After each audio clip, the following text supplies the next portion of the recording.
Over the past decade, crime across Canada has actually been going down. But if you look at polls, Canadians are feeling less safe than ever before. So what's going on? What's happening between actual crime rates and our feelings of being safe in our communities? Ontario actually has something called the Crime Severity Index, and it measures the severity of crimes over extended periods of time. And one thing it shows is over a 10-year period, it remains basically unchanged. Post-COVID, I personally thought that there would be much higher levels of crime.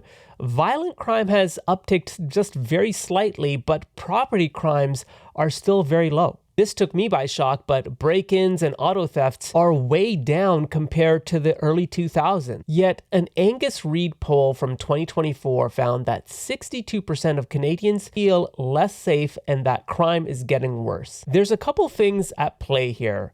One, statistics don't really tell the full story. In fact, statistics don't matter if a violent break-in happened in your community. It doesn't matter whether or not crime is low. You yourself may feel very unsafe, and so will your neighbors. Psychologists call this the availability heuristic. So basically, we recall what we remember, not what's most likely to happen. So say something happens in your community.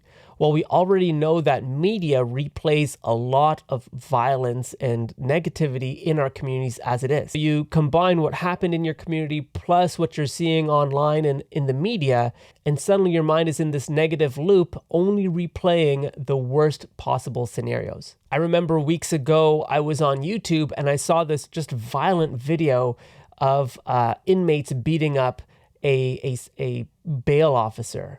And for some reason, it just really stuck with me for weeks on end.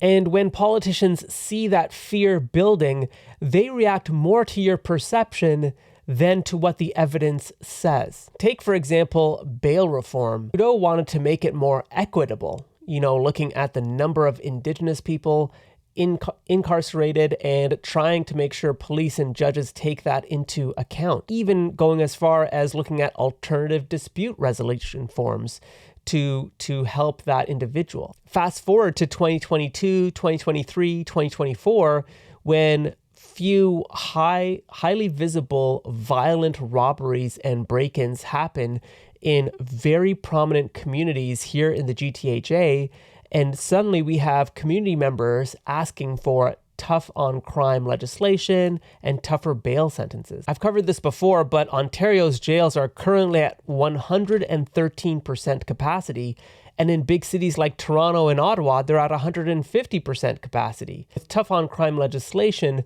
what will that mean for our current capacity? And in January 2023, all premiers wrote a joint letter to Justin Trudeau at the time, urging the federal government to go down a path of bail reform. And that's still occurring even to this day. This despite, according to the stats, in 2014, national violent crime rates remain almost identical to today. So while crime rates have basically stabilized, the number of people in remand over that 10-year period has doubled. And so our jails and other institutions have not kept up with the number of people in remand, leading to overcrowded prison populations. I wanted to go back to our perception for 1 second because I feel like there's a lot of noise on our social media as well. So what's happening on social media is this slow decline in trust in our institutions, from governments to courts to media. And so when that trust is gone, when people don't really trust their governments or their courts to do the right thing, they fill that gap with these anecdotes, these stories of what's happening in their specific communities. It could very well be that fear isn't rational, it's just overexposed fear. And when politicians see this fear, they spring into action. I'm certain Mark Carney will pass some form of bail reform, tough on crime legislation that may undo what Trudeau did in 2019 just to respond to the over-anxious, fear-driven culture that we've built partially online. Okay, so here are some things for us to just keep considering. the national crime rates have remained generally flat over 10 years, which is quite astonishing given that our population has increased quite dramatically over that same period of time. The public fear and sentiment of feeling safe in our communities has risen sharply during this time.